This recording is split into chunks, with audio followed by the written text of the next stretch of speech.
Hey, he's got a jacket on.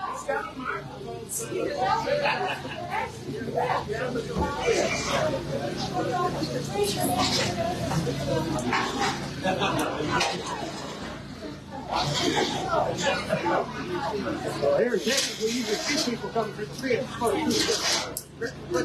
And Tom, thank you so much for welcoming us. Oh, yes. Would you like some sound reinforcement? I think we've got a mic that'll work. I'm not sure, but I think so. Okay. Okay. Proceed with what you're doing.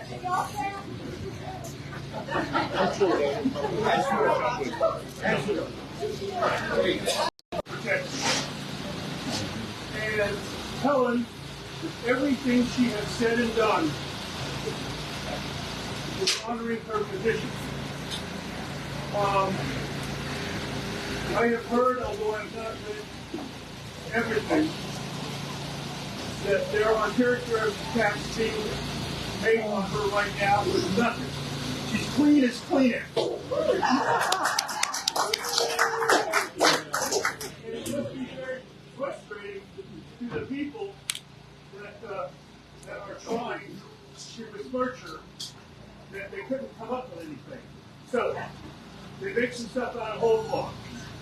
So that's kind of what I learned being a fighter. You keep your hands up all the time. That's what they say when you bow in. They say, defend yourself at every moment. So we're getting down to the time where the ugly comes out. Okay? And I just wanted to say I would not have her on my premises if I did not endorse her completely and love the heck out of her. So I hope you all do the same. And I think she will represent us with integrity, with feedback, without silence and smiles, but with communication and real hard work. Because she's going like a house fire all the time. And unless lightning strikes her, I think she's going to run out of her every year on his term. Sir, can I get you to hold this fan up? The lightning.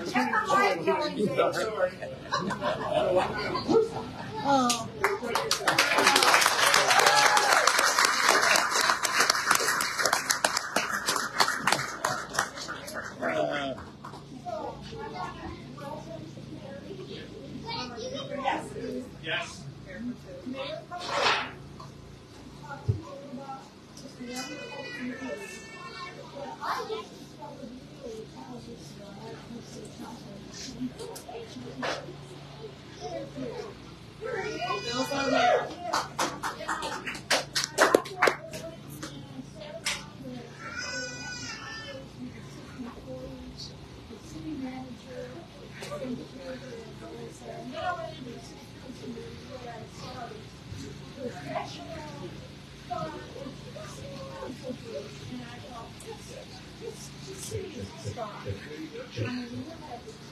Check.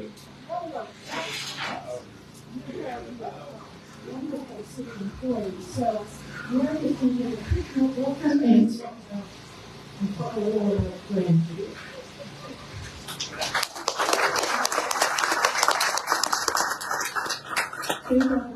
Tonight was John from India. You guys always right. And a great wonderful venue. So those of you who are from Grandview already know our story, have probably lived it and then changed it. It was part of the change that was brought 2 years ago when I made the council and several others and we made a speak. It wasn't just a normal election. Grandview is not known to know that an election happens. And when I had purchased some property in town, I wasn't treated the way someone should be treated as even a business person, and when that happened, I understood more as a citizen and then as a business person what was going on in Grandview. And it was time for a change, but our biggest problem that I had no idea was happening was 17 years we had a government that needed someone to be brave enough to run and bring out the change. I believe Helen mimics that same change. And in the past 2 years, Grandview went from a dead ghost town. All businesses ran out. Taxes are terrible. No developers want to be here. Our water system is destroyed. Our infrastructure is just a nightmare. And through much, He agrees. our election was really like that. It was horrendous. I had a police escort for my first 6 months. It was unbelievable, the hate that comes through a campaign. And I think people forget when you're not the one running, the person running has to go to an election. You're not getting paid to do this. It's very, very hard. And you just want really what's right for people. So when you find a candidate who is for the agenda of you and not them, I think you see real change. And I know the opponent is a good man. And sometimes we lose our way over time, and change needs to happen. I mean, Grandview wasn't lost 17 years ago, but over time it lost its way. Some of us came in and make change. I believe Helen is our next change for our district, and I stand behind her 100%. My council and my mayor, I'm also Mayor Pro Tem and our Mayor for Houston. Every day we are thankful for the council we have. We work together. We're all different. We don't all agree, but we have one goal, and that is to do right by our citizens, whether we see it all the same or not. And that's very, very important because we are there for ourselves. We're not trying to get to the next level. And I've had many conversations with Helen, and I can tell you that she's not here to have a political career. She's here to take the hits for those who are not able to do it themselves and to move us from a very rhino overtaken Austin to a strong conservative.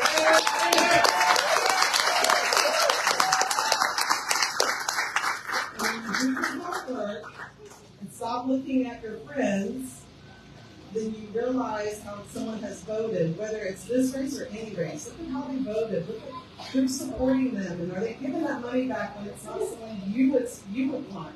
Do you want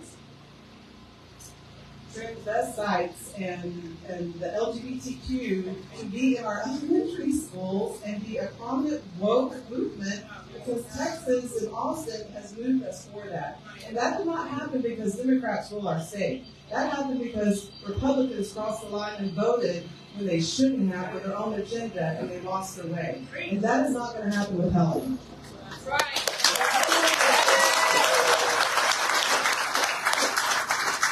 I know Helen is a good, honest person, and we all like to meet candidates. But if you really want to make a change for our district, we have real problems at hand. We have PFAS, we have local infrastructure. A small town, Johnson County is made up of small towns, so is Somerville. And we have someone who is willing to speak for us and work with us. And I haven't had that personally. I've tried, and I have met many representatives, but I can tell you she's definitely one of them. And she speaks the agenda that I want for Grandview, that I was elected to perform by my citizens. Not just that, the Border Patrol, the eliminate property tax. Craig Huntley is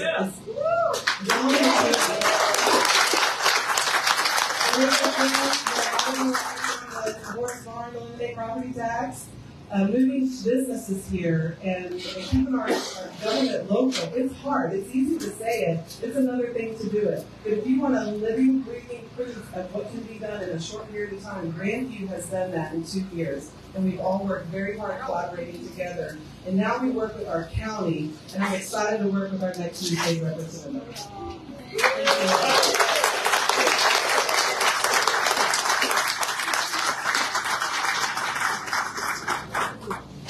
I gotta say, we have some great neighbors in District 58. Now, all they do is school, of course. They'll go back there, I'm sorry. This is our mayor of Grandview.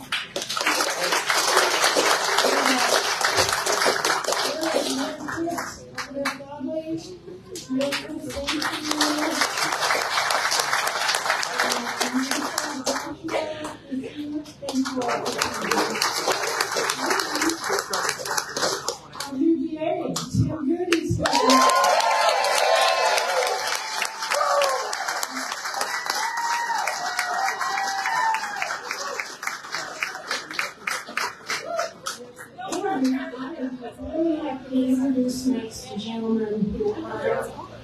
first year, the very first event, that it was an on-sweat picture out in Rose. I was scared to death. And I walked in, and there was Lyndon, and he and I were at the front of that room for 30 minutes, because we had question 3 minutes. How many of you were there at that first one? Do you remember that? Question 3 minute, rebuttal 1 minute, rebuttal 1 minute, question 3 minute, right? Back and forth, and Lyndon stands there, so professional, and I gotta say, he looks like a state representative waiting to happen. I'll never forget that. I was so impressed with him. And then all these months later, in case you all don't know, we are now in our 5th month of campaigning. I'm in my 5th month. Got into it for maybe 2, but that's okay. It's been awesome. I loved it. Anyway, Lyndon, during the end of the campaign, I noticed that he was answering questions about our District 58, our local issues, the bio-waste in Grandview, the big cleanup in Hood County, and he not only talked about it, he actually went and met with people, had a petition created. He was out there. I think he was just awesome for our district. So I want you to welcome Lyndon Larry.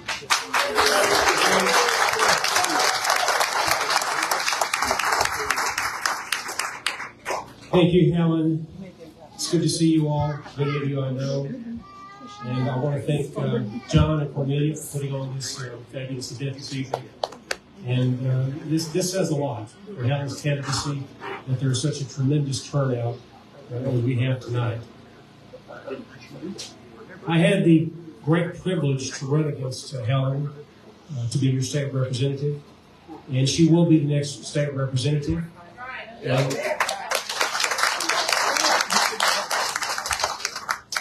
I got 10% of the vote, not as much as Helen got or that Dwayne got. Both candidates asked me for my endorsement and my support after the primary. I considered, prayed about it, and upon long consideration, decided to support Helen and to endorse Helen. And I, again, am tonight endorsing Helen.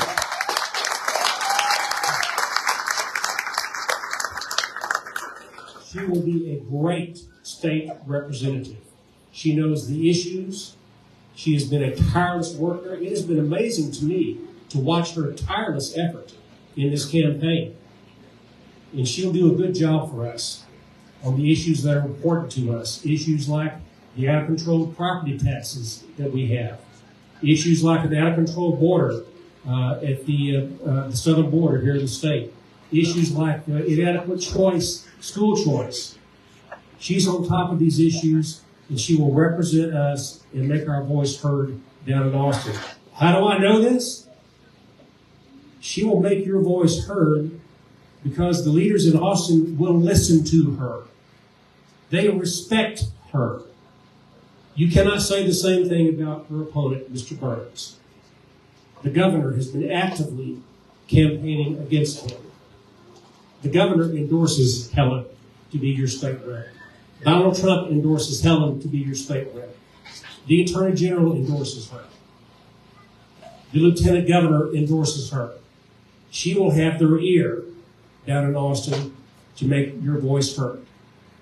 And so your voice will be heard. Her opponent cannot say that. It's time for a change. More than 60% of the people who voted in this primary voted against the incumbent. So it's time for a change.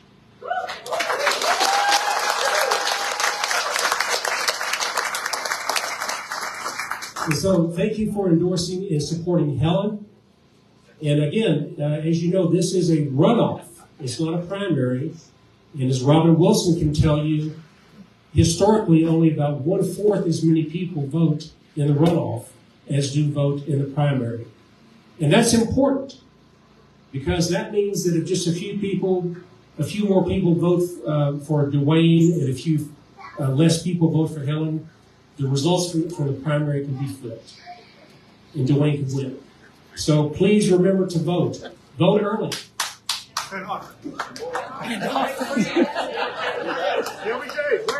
Vote early. Ask your friends to vote. Early voting starts on the 20th, just in 9 or 10 days. Please vote. Please ask your friends to vote. And vote for Helen Kerwin to be your state rep.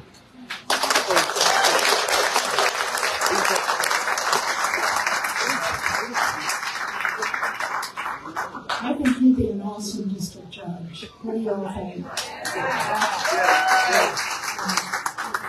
Okay, we have two really exciting speakers, so I'm not going to take a lot of time. The only thing I want to tell you about my campaign is that we are now going into the final 2 weeks, and some of my opponents,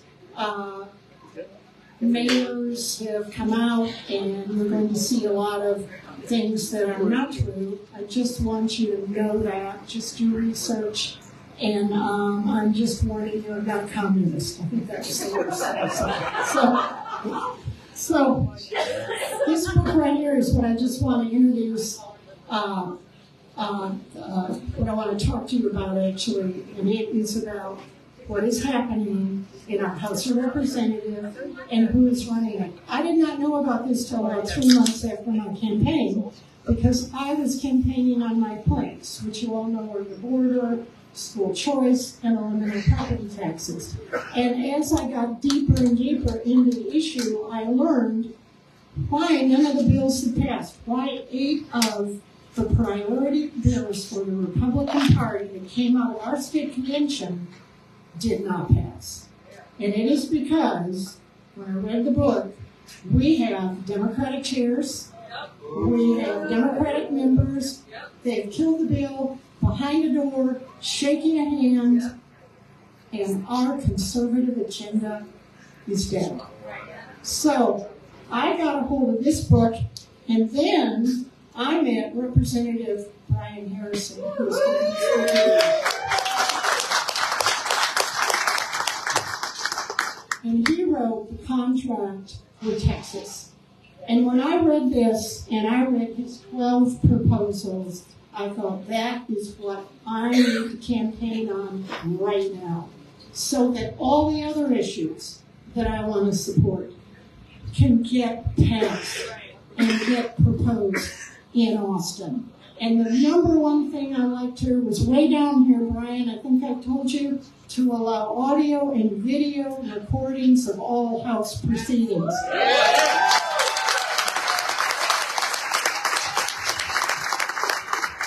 No more closed doors, no more handshakes. And we have got to get our conservative agenda accomplished in the next session. So with that, I have a really special guest I'm going to introduce right now. My incredible daughter, Brooke Rollins.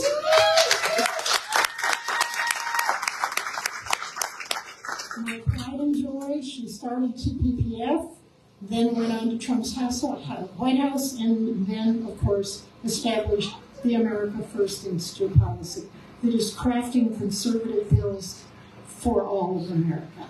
So she's going to tell you a little bit about that.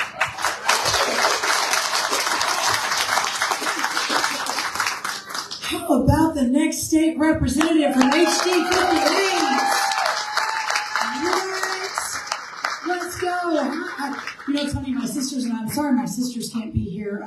One of them is in North Carolina with her youngest daughter, watching her jump a horse very high, which makes my mom and I very nervous. My other sister actually just landed in Europe. She's a professor at the TCU School of Business and takes her students over there every year. And so on behalf of my sister Helen, my sister Ann, we're just so grateful for your support of our amazing mom, and especially thinking tomorrow is Mother's Day. Happy Mother's Day to all the amazing moms. But a special happy Mother's Day to the most amazing mom on the planet in the history of the universe, my mom, Helen Kerwin. It's true, it's true. I think about what an unbelievable country it is, and really for a small town girl from Glen Rose, Texas, raised by a single mom all those years ago, to have ended up in the last West Wing running President Trump's domestic policy. Any President Trump fans in here? I figured there may have been a few. How cute my husband raised his hand. Oh, we know, but he did. He's like, like, okay, Brooke, I'm his fan too. I talked to President Trump this morning just for a little bit, and we talked quite a bit. He's getting ready to go back into the White House in January. How about that, everybody? And so he called me this morning. He said, Brooke, we're on our way to New Jersey. I said, oh, no, yes, sir, I know. And he said, what do you think? You think we're going to have about 100,000 people there? And I said, sir, only you could potentially draw 100,000 people to a rally in New Jersey. And he said, well, you know what? Ronald Reagan, Brooke, could have never drawn these kind of crowds. And can't y'all hear this? Brian Harrison did for sure hear it. He worked with us too.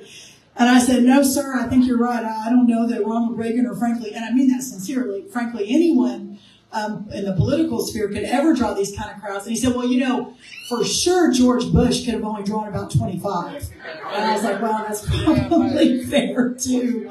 But he's doing great. He's actually, I think, speaking right now as we speak in New Jersey with, I don't know if it's 100,000, but it's tens of thousands of people. And listen, we are going to take this country back, and there is going to be a big win in November. I have no doubt. We have been working nonstop for the last 3 years since we left the last White House. I actually spent the final year, and Brian was a part of this. He worked chief of staff to Secretary Alex Azar in Health and Human Services, and we spent that final year in the White House getting ready and putting together the agenda for what would have been the second term. What is really amazing is when you think about when we left the White House in the shadow of an election that was taken from us and in the shadow of January 6th, I knew in my heart that the movement was not dead, but a lot of people said the America First movement, the movement of returning power to the people, the movement where the people have control, can take back control of their government. A lot of people thought that was dead. We knew differently. We staffed and built a whole new operation called the America First Policy Institute. We now have a couple hundred people around the country, and we've put an infrastructure in place to, by the way, stop the cheating during the elections, especially in the swing states, which is what we're really focused on right now to win the White House. But also in other states, even here in Texas, you have some real shenanigans that are happening. But also putting the infrastructure in place where we can reach every man, woman, and child. Just when you think that maybe there isn't hope to save America, think about this. Of all the America First policies, which, by the way, my mom is running on and Brian stands for every day, but of all of them, securing the border, education opportunity for all children, peace through strength around the world, a healthcare system where patients choose, not insurance companies and governments, family values and putting families first. That's the America First agenda. And y'all, that is not Republican or Democrat.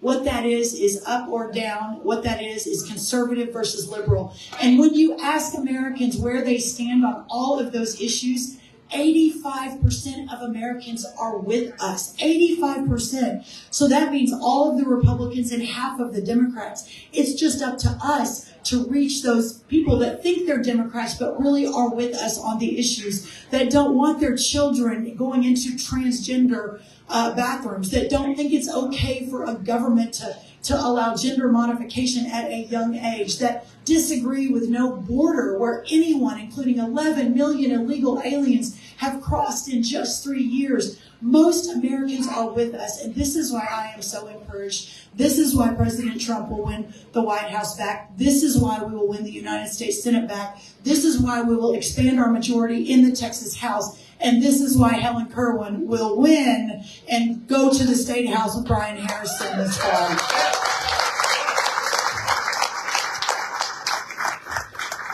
I want to thank you all again for being here. By the way, our new DA, who I sat next to, yes, remember on that day? Yes. I was so impressed. I said, how did you get all these signs everywhere? I mean, we have been trying to get signs out, and we're, Trump endorsed and decently funded and have a big, massive family effort and lots of great volunteers. I mean, he had like 10 times more signs out than anybody else. He said, honestly, it's me, my brother, and my wife, and that was pretty much it.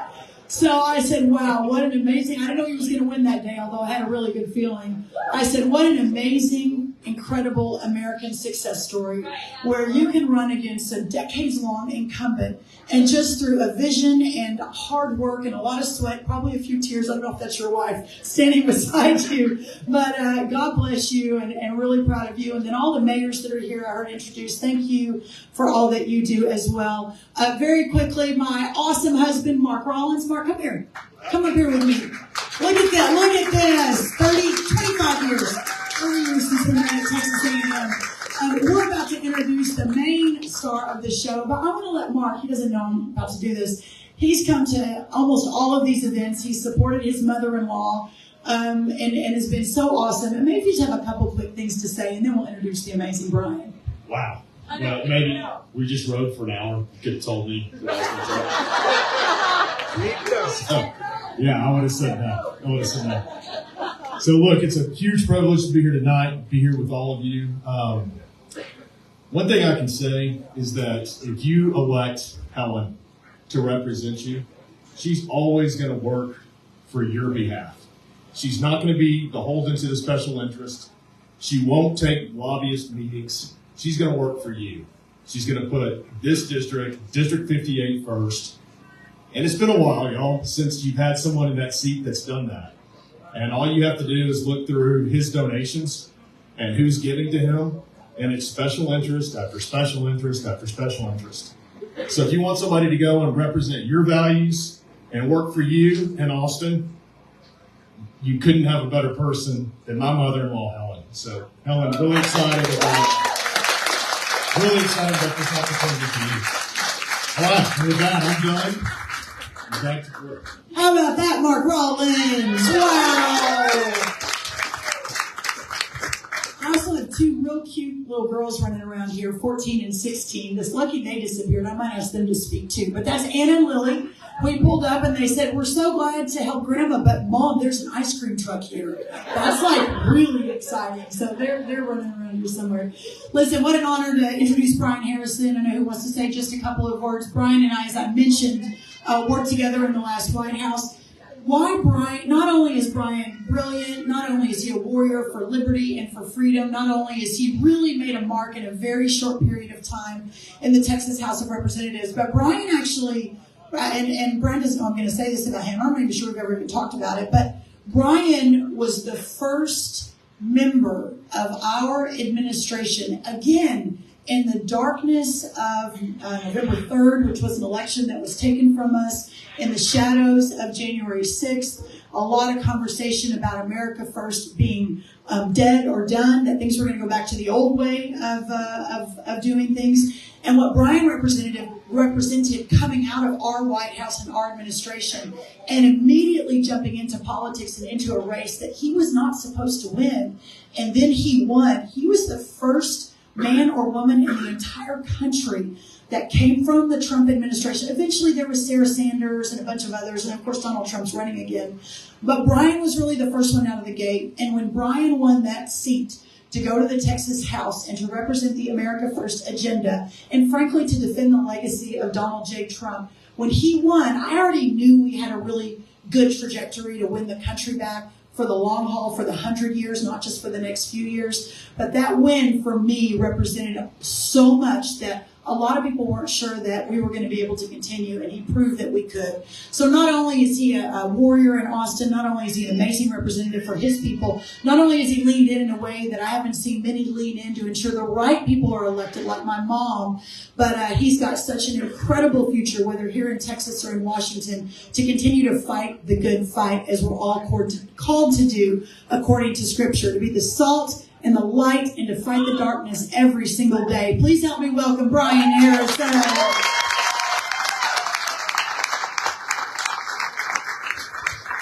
Thank you, Greg. Howdy. Oh, come on. I'm not the only Aggie in the room. Howdy.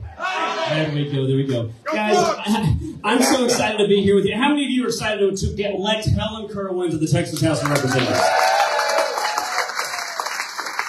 And I'd be remiss if I didn't ask you to give one more round of applause for the singular person, other than Donald J. Trump himself, who has done more to carry on the agenda, the legacy, and the future of the America First movement in the United States than Brooke Rollins. Please give my friend Brooke Rollins one more round of applause. It's a real honor to be here with you, my friend. And guys, I'll talk for a few minutes, then we'll take some questions, but I want you to hear me very clearly. The most important things you're going to hear out of my mouth are the next 2 words. Thank you. I'm serious, guys. Thank you. It's a beautiful Saturday night. The rain's a little bit here, but it's a Saturday night. We are in Texas. By the way, it's a great night to be an American, right? But it's an even better night to be in Texas. Can I get an amen? That's right. There's all kinds of things you could be doing. But I think you're here tonight, and I think I know why you're here tonight. Yes, you're here to elect Helen Kerwin, but I think that's a derivative issue. I think the most important reason you're here tonight is because you believe we live in a country that's worth saving. Because you believe we live in a state that's worth saving. And I hate to say it sometimes when we have talk in these groups about, hey, if we're going to save America, if we're going to save Texas. I hate that I have to phrase it as a question. But ladies and gentlemen, in 2024, these are questions. Along with Brooke and many of our other colleagues in the Trump administration who worked until, like her, I worked until noon on January 20th, 2021. And guys, I knew when we left office, when Joe Biden put his hand on that Bible, I knew things were going to get bad for America. But I don't think any of us knew how much destruction Joe Biden could cause in just 3 years. No, we didn't. We didn't. And you know what? The battle for the future, I believe, needs to be led at the state level right now. It is time for the states, the freedom-loving states, like the greatest state in the union, the state of Texas, stand up to the unconstitutional tyranny that's coming out of the Biden administration. And when I returned home, and Brooke or I could be up here for the next 3 or 4 hours talking about the historic victory after historic victory that she and I were honored to help President Trump deliver for the American people. And my agency, HHS, super honored to have helped President Trump keep his word to the unborn, a promise that Republican presidents had made for generations but not followed through on. Ladies and gentlemen, we helped President Trump defund Planned Parenthood for the first time in 50 years. And after COVID hit, we at HHS, to help President Trump lock down that border, we put something in place you might have heard of called Title 42. Guys, that let President Trump secure the border. How? By allowing him to immediately deport illegal aliens the second they crossed. And now, look at what Joe Biden has done on that border. Last year, every month, we were having over 300,000 people cross the border. If that's not an invasion, ladies and gentlemen, what is it? Well, here's the thing, ladies and gentlemen. So we all know the problems that Joe Biden has caused. We know the pain. We know the destruction. But here's the thing. And here's what people need to understand. When I got elected to the Texas House, I moved back home. I was super humbled, really honored that my friends and neighbors who I'd grown up with saw fit to send me to Austin to be their fighter for freedom, their voice for liberty in the Texas House. And I was so excited to get down to the Texas House because I wanted to lock arms with all these fellow elected Republicans in Texas. And why was that? Because I assumed that every elected Republican in the state of Texas was going to fight as hard for the next generation as those of us in the Trump administration did. Oh boy. I got elected, and what do I find out within the first few weeks? Oh my gosh, I look around. The Democrats are running the joint in the Texas House of Representatives. How many of you know this? How many of you know we have problems in the Texas House? Okay, yeah, amen. I knew we had problems. I had no idea how bad. Guys, when I got elected, let me just tell you a couple things. They're going to make your head want to explode. At least it made mine want to explode. Who was the number 2 most important person in the Texas House? The Speaker Pro Tem. Who was the Speaker Pro Tem? A BLM activist Democrat, Speaker Pro Tem in the Texas House when I got elected. I had heard they were chairing some committees, right? But I assumed there was a couple committees, maybe some conservative Democrats, right? Maybe just a few of them. No. Ladies and gentlemen, when I got elected, our failed liberal Speaker, Dave Phelan, had let radical Democrats control 40% of our committees. These are not conservative Democrats either. These are anti-Second Amendment, open border, BLM, big government liberals. And guys, if you think the committees aren't important, which is what they'll tell you in the Austin Song, do you think our business committee is important? What about our industry, natural resources, transportation? Get this. Is there anything more important than how we educate the next generation of Texans? Probably not. Democrat control the public education committee. And when Democrats are practicing this lawfare all across the country, throwing conservatives, throwing Republicans, trying to, like Donald Trump, like Ken Paxton, in prison for doing nothing more than be a political opponent to the liberal status quo, how is the Texas House fighting back against that? By putting a radical, liberal, BLM activist Democrat as chairman of all crime policy in the state of Texas. That's the case as you and I talk today. And it's even worse than that. This is why it's so important, by the way, we elect people like Helen Kerwin. The number, if I were to ask you a question, I'm going to ask you a question most of you aren't going to know the answer to. Who's the most powerful person in the Texas House? Don't worry if you don't know, because none of you do. It's the name, it's somebody you've never heard of. Oh, there we go. We got someone who studied this. The most powerful person in the Texas House is a guy named Hugh Brady. Well, who is Hugh Brady? Hugh Brady is somebody who's been elected by exactly 0 people. He's a bureaucrat that Dave Phelan made the parliamentarian and gave him all the powers of the speakership. The parliamentarian is the person who decides whether conservative bills or amendments can even be heard on the floor. He can advance the cause of big government liberalism and socialism by the stroke of a pen. Who is Hugh Brady? Hugh Brady is a Democrat Party activist, and get this, ladies and gentlemen, a Barack Obama White House lawyer. I'm going to say this one more time. As you and I stand here tonight, a Barack Obama staffer is currently controlling the Texas House of Representatives. It is time for that to change. I need real Republicans like Helen Kerwin to go to Austin to fix this problem. Because let me tell you, it's been a lot of doom and gloom in what I'm saying here. Okay, guys, I could go down the list of all the issues that died in the House. Election integrity, okay? The Texas Senate passed a bill to say, hey, you should be a citizen of Texas to be able to vote. That bill died in the Texas House. The Senate passed school choice after school choice. Who believes parents should be in charge of where their kids go to school? Yeah. That bill died in the Texas House.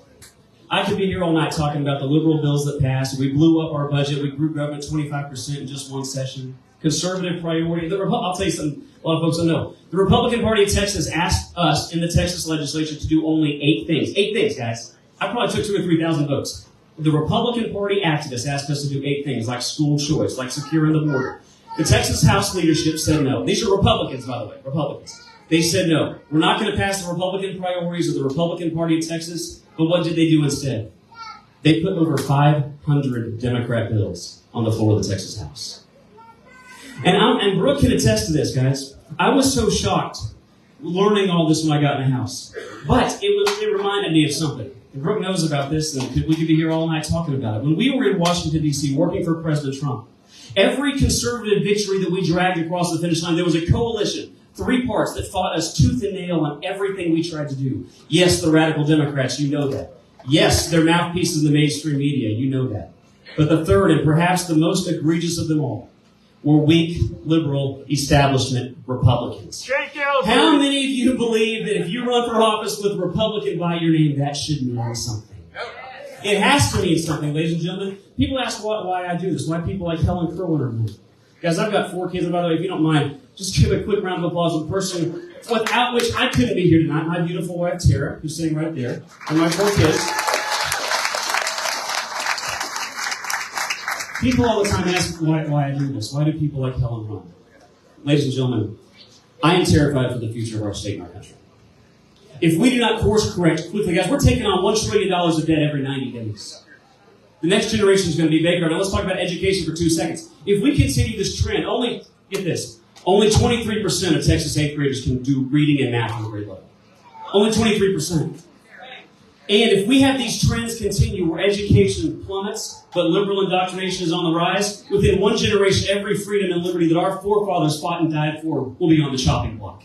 And if we do not course correct, then my children, your kids, and your grandkids will not know the blessings of liberty that our founding fathers intended for them. They will not get to live a life full of the freedoms and the rights that our founding fathers understood and codified in our founding documents that are inalienable to us, given to us by our Creator, not by governments. But the government's number 1 job is to protect those rights and freedoms. And for too long in the Texas House, we've had people run for office telling you, vote for me, I'll fight for freedom. Vote for me, I will stand up to the radical Democrats. But then what do they do when they get behind closed doors in the basement of the Capitol?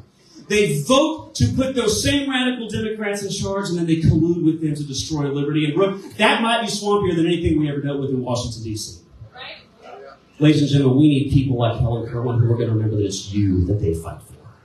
And that's why I'm so glad to be here with Helen Kerwin. Let me tell you, there's reason for hope. There's a lot of doom and gloom, but there's reason for hope. There's reason for optimism. I have been traveling across the state with Governor Greg Abbott, Senator Ted Cruz, Attorney General Ken Paxton, campaigning for real Republicans, actual conservatives who will fight for the next generation. And here's the good news. You ready for this? We've been knocking off liberal rhinos all over the state of Texas. And we're about to knock off one more in this district in just 3 weeks. Because, ladies and gentlemen, everybody who runs for office on Wednesday has to make a choice. There's no getting around it. They have to choose. Am I going to be popular in the swamp, or am I going to do the right thing and fight for the next generation? Ladies and gentlemen, Helen Kerwin is going to fight for the next generation.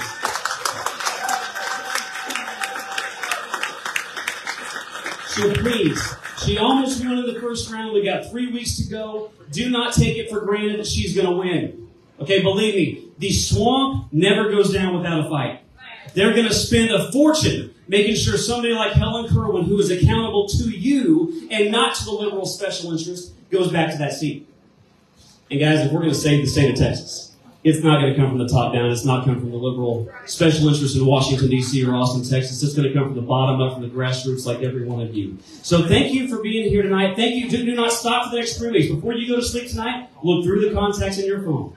Think about everybody who lives in this district. Send them a text, send them a Facebook link, and make sure you do not go to vote alone. Bring your friends, bring your family, bring 10 friends. Don't stop until you know you've got at least 10 votes in the bag for Helen Kerwin. So I don't know where we're on the program, but thank you. It's an honor to fight for your freedom. We've got to get Helen Kerwin to the Texas House so we can make the Texas House Republican again.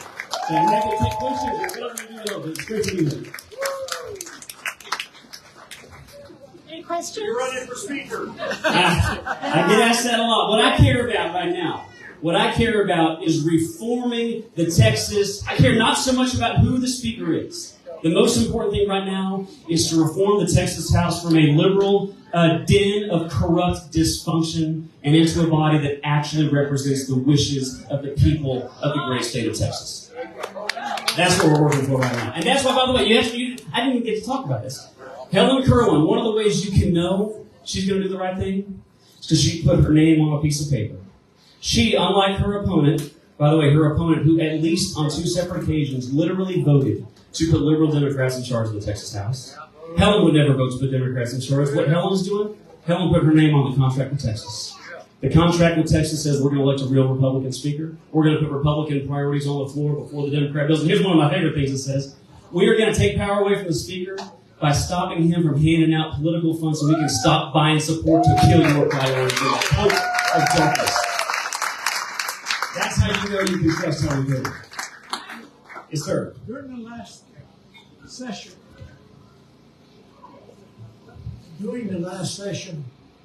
Speaker Kerwin was doing some work up at things, and it sounded to me like he was trying.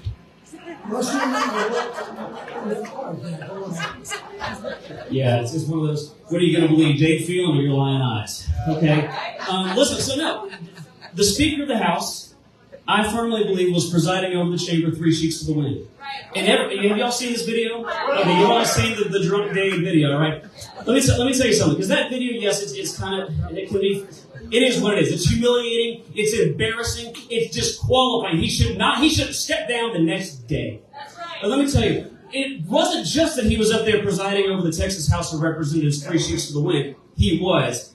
It's even worse if you know the story. If you know what was going on behind that, and I'll tell you, because very few people know this.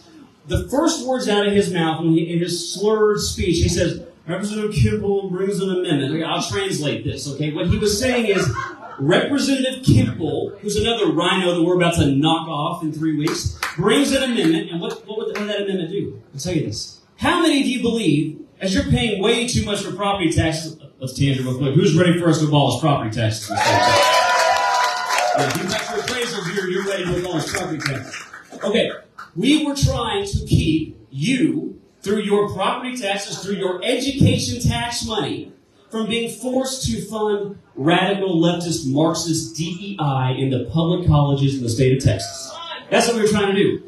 What was Dave Phelan doing while he was intoxicated, presiding over the Texas House? He called up his Republican chairman to put on an amendment to the Senate's bill to ban DEI that was written by the Democrats. This is not a joke. The Democrat caucus wrote this amendment. Dave Phelan and his leadership team put their name on it, put a Republican stamp on this amendment, and in that video, go home and watch it tonight. Representative Kimball brings forth an amendment. What does that amendment do? That amendment, not only does it not ban DEI in Texas, Ladies and gentlemen, that amendment created permanent lifetime protections for Marxist leftist DEI professors in the state of Texas, and that was how that bill left the Texas House. It wasn't just that he was drunk. That's bad enough and disqualifying. What's more disqualifying is calling yourself a Republican and voting to force my constituents, you, your friends, and your neighbors to fund Marxist leftist college professors in public universities with your tax dollars. We've got to reform the Texas House. We've got to tell it.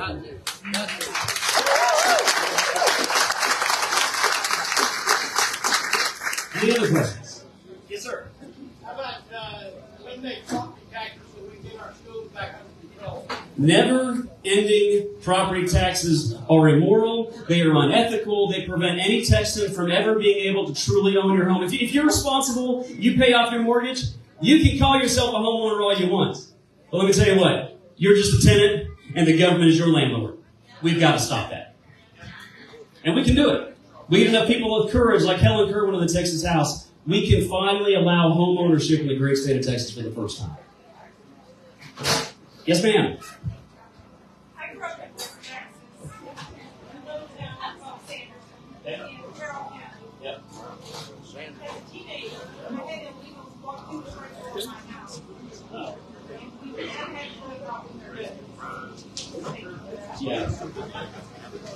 What are you guys doing to help stop that from happening? So she asked about the border, and I'm so glad she did, because this is incredibly important. Right. There was a bill. Let me tell you what. We went the whole regular session, 5 months. All right, we did all kinds of liberal stuff. We expanded Medicaid. We expanded crony corporate welfare for woke, rich, multinational corporations. But what did we not do? In addition to not doing school choice, in addition to not doing other Republican Party priorities, we didn't pass a single bill to deal with the border. Right. Last year, in 2023, was there anything more pressing for the state of Texas to deal with than the Biden border invasion? No. Well, guess what? The Texas House had a bill. I and a representative named Matt Schaefer, we wrote a bill called the Border Protection Unit Act. Because, well, Joe Biden being derelict in his duty, aiding an invasion, we said, you know what, even though it's unprecedented, even though it's not our fault, even though we're small government people, and securing the border is one of the only things the federal government is supposed to do, if he's not going to do it, Texas is the first impacted, we're the most impacted, we're going to stand up a border security unit and do the job that Joe Biden won't and secure the border. Great, right? And it would have passed. If that bill had gotten to the floor, it would have passed. But it didn't get to the floor, and I'm going to tell you why.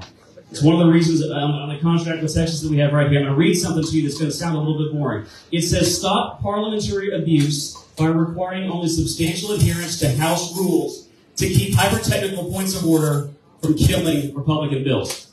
Guys, that bill, the Border Protection Unit Act, didn't even get a debate on the floor. Why did it not get a debate on the floor? Because what happened on that bill, what happened 1,000 times last session? A radical Democrat runs to the back microphone. Right as we're about to debate the Border Protection Unit Act, a radical Democrat runs to the back mic, raises her hand, there's him, raises his hand and goes, Mr. Speaker, I object. Point of order. And then the Speaker and his Barack Obama parliamentarian said, bring your point of order down from him. And Dave Phelan and his Barack Obama parliamentarian ruled the entire bill to be out of bounds. And you know why? Because there was a sentence or two on the cover sheet that they didn't like. Get this, and I'll tell you what it was. We're only supposed to have one topic per bill, right? That makes sense. Well, in the Border Protection Unit Act, we set up a Border Protection Unit and we authorized the state of Texas to empower the Border Protection Unit Act. Dave Phelan and his Democrat Barack Obama parliamentarian said those are two separate topics. We can't even debate the bill, and it died. So we do not have a Border Protection Unit in the state of Texas because Dave Phelan and the corrupt liberal leadership of the Texas House refused to even let us have a debate on that bill. Helen Kerwin signing this contract will reform the Texas House, and border security better be one of the first bills we take up when we convene in January. Yes, sir. Parlay on that. What is being done at Texas House to address the issue of tiny buying water spots and deciding a provide purpose property through a illicitly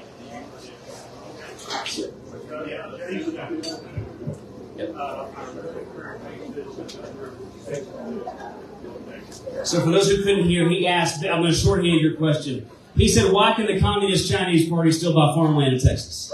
It's a good question, isn't it? Well, I've got an answer for you, but something tells me that those of you who've been listening, you already know the answer.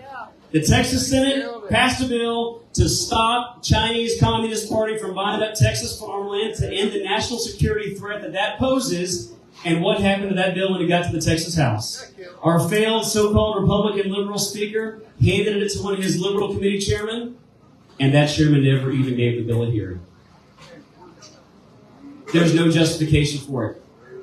That the people of Texas knew how they were being betrayed and stabbed in the back, proverbially, by their elected Republican leadership, they'd be fit to be tied. And you know what? I think their eyes are opening for the first time. That's why people like Helen Kerwin are going to win. It's why liberals are losing all across the state of Texas. But yes, we need to pass that bill, and we need to pass that bill next session. Yes, sir. I asked our current representative 3 months ago why that died. Yeah. He was going to get back to me. He didn't know why it died. So he told me. I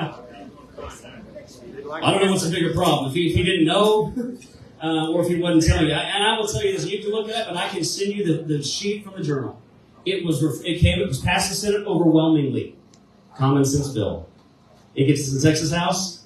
Dave Phelan's, one of his rhino flunkies, refused to even hear it. There's no question about it, no ifs, ands, or buts. It died. Not because of Democrats. This is an important thing. If you ever hear a representative tell one of two things, they either tell you, hey, the Democrats stopped us from some Republican priority you want to pass, school choice, border security, election integrity, stopping the Communist Chinese from buying our land. If they ever tell you, we wanted to pass that, but either, would you look at the clock, we just ran out of time, or, one of their other favorites, the Democrats stopped us from doing it.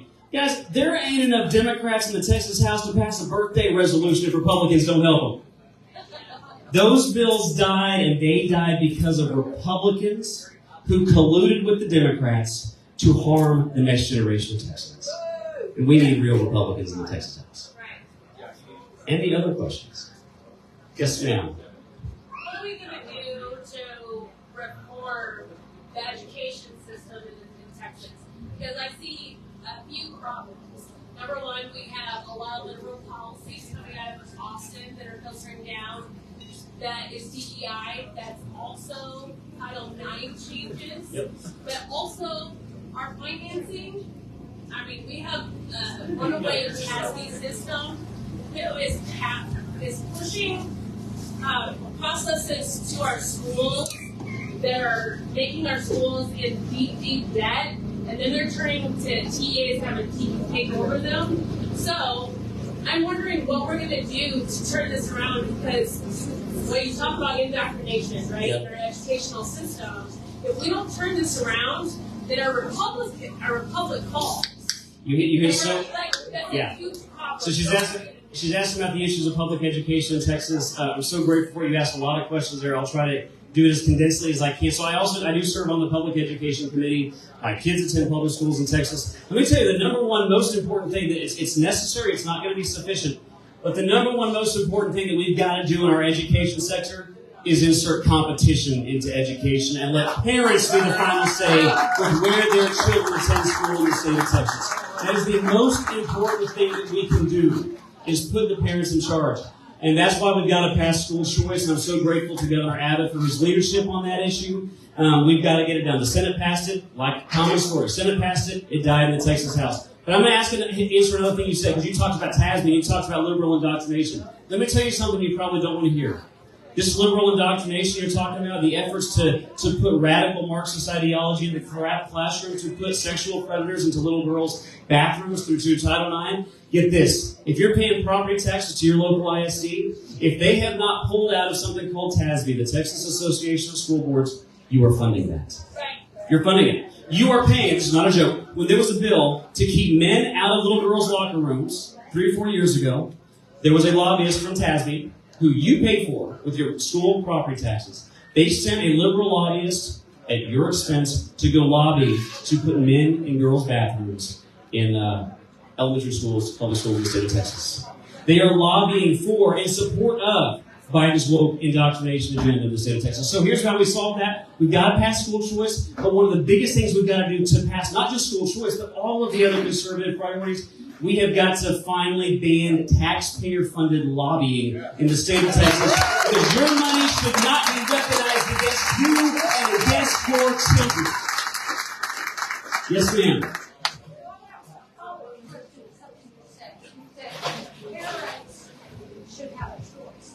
And I want you to say, hopefully, that includes all parents, not some sliver of low-income parents, that includes every parent, every income class, including the middle class, not just some minute group that we have choice. So amen. She's asking basically, should school choice be applied to all Texas parents or just some? Let me tell you what. And Brooke is traveling all over the state leading on this. President Trump believes in this. I wish, as does Senator Ted Cruz and so many other conservative leaders across America, Texas, I think, and how many of you agree with me, Texas should be leading the nation in the defense of freedom and of liberty and in the area of education as well, education freedom. Right? But we haven't. I wish I could tell you that when Texas passed school choice, we'd be leading the country. We wouldn't. Over 33 states have already put their parents in charge by passing some kind of school choice. I firmly believe and will do everything in my power. Helen Kerwin believes this and will do everything in her power next session. Texas should make up for being late to school choice by being bold. I want the biggest, most universal school choice program in America so that every single parent can make the choice to where to put their child, because I think every student in the state of Texas deserves a quality education free of liberal indoctrination. Yes, ma'am.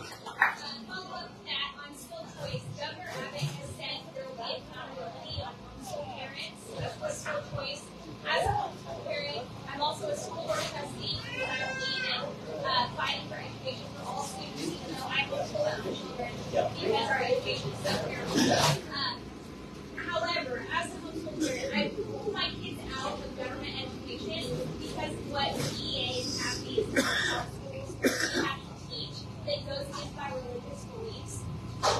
I have a big problem with that as accountability of homeschool parents, and with that accountability comes streams, and I don't want to be told what I have to teach my child. Yeah, so I love this question. So my wife was a homeschool student. I actually homeschooled myself for a couple of years. I am so grateful for Texas being the freest state in the nation for homeschools. You know this if you're a parent.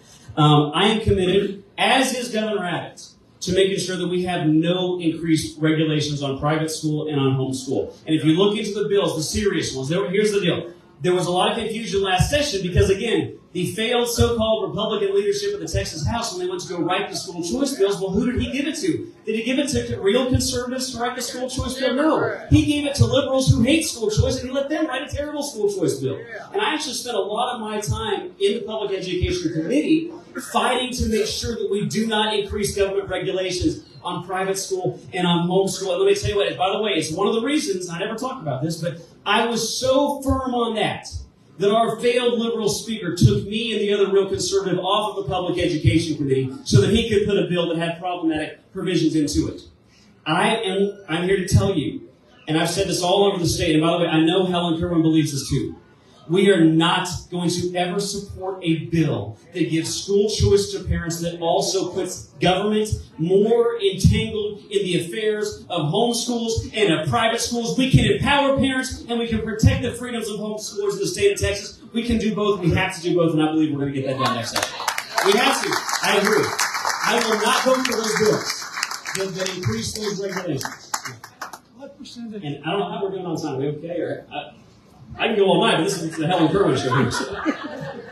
What percentage? Because a lot of us have a distrust for Abbott and everybody under him that's saying, you know, there can't be on, we want those people out of the vote for that bill. We know it was a crappy bill, and we would have penalized anyone, including you guys, who had voted for it. But yet Abbott, a lot of you still seem to be running, saying, we want the people out who can vote for that bill. That's where we hear what you're saying, we believe it, but there's kind of like...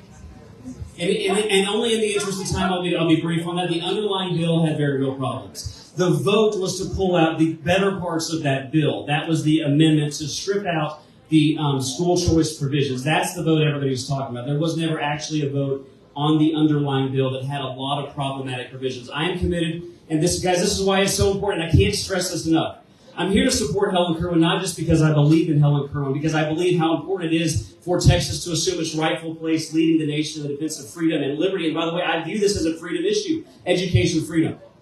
In the interest of time, all I can tell you is that I'm going to do everything I can next session, and I need help of real Republicans, real conservatives like Helen Kerwin, to make sure when a school choice bill finally gets to the floor that we can vote on, that real conservatives don't have to vote no because the liberal Republicans have put too many poison pills in the bill.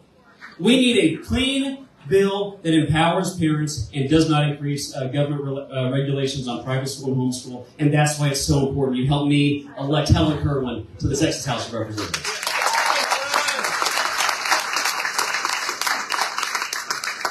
Any other questions, or are we good? Yes, sir. What percentage of the teachers' union would you say? So the teacher union's donations, over 98% go to Democrat. And get this, guys. Our Speaker of the House, he's a Republican, right? He is probably the only Republican speaker in the United States of America that's been endorsed by, get this, Randy Weingarten's teacher union and the AFL-CIO. If that doesn't tell you what we're up against, I don't know what does. Because let me tell you, liberal teacher unions, they are opposed to teachers, they're opposed to students, and more importantly, they're opposed to parents. We've got to defund teacher unions in the state of Texas. Okay, that's my next step.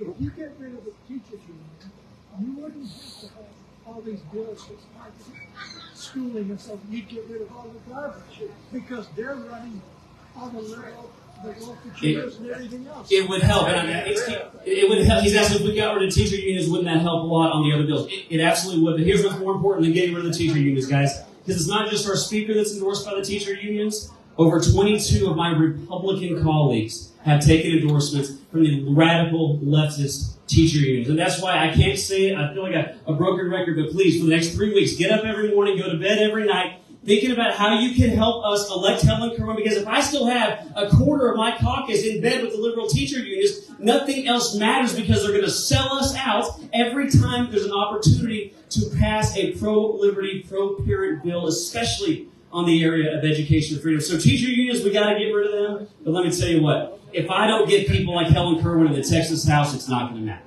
So we've got to elect Helen Kerwin.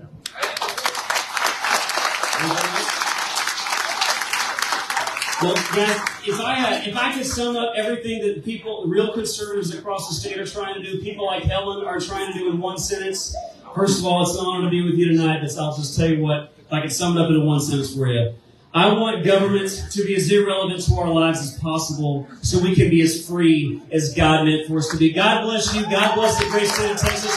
Elect Helen Kerwin as your next representative in the Texas House of Representatives.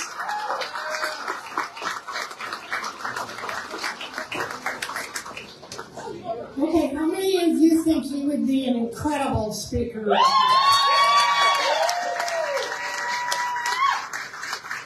I never get tired of listening to him. Thank you, Brian, so much. I've got T-shirts for everyone. Whoever wants one, just go ahead. Emily, my campaign manager, will come around and pass them out. Thank you so much, Cornelia and John, wherever you are, again. This has been awesome. And if all of you could commit to making sure 5 of your friends and family vote. It's so important to get people out to the runoff. Just tell them the whole week before Memorial Day and the Tuesday after Memorial. Thank you so much for coming. Thank you for your support.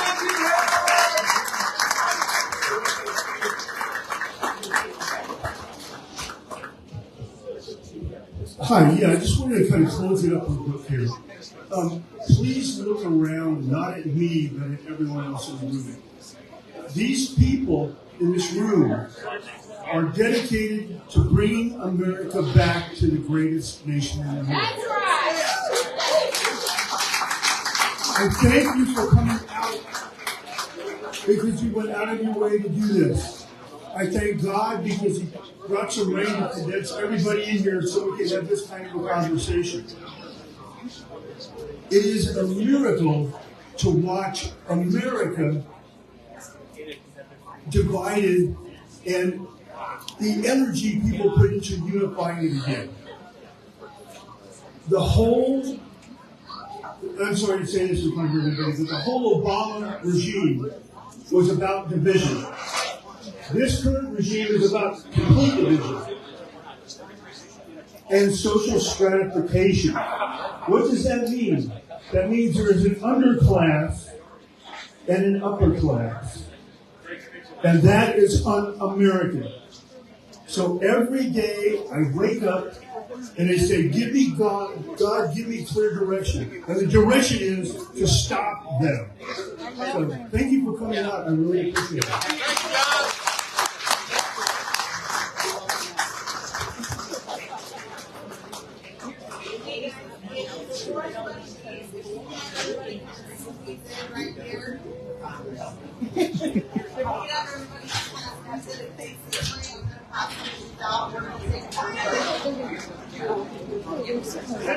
Okay, right.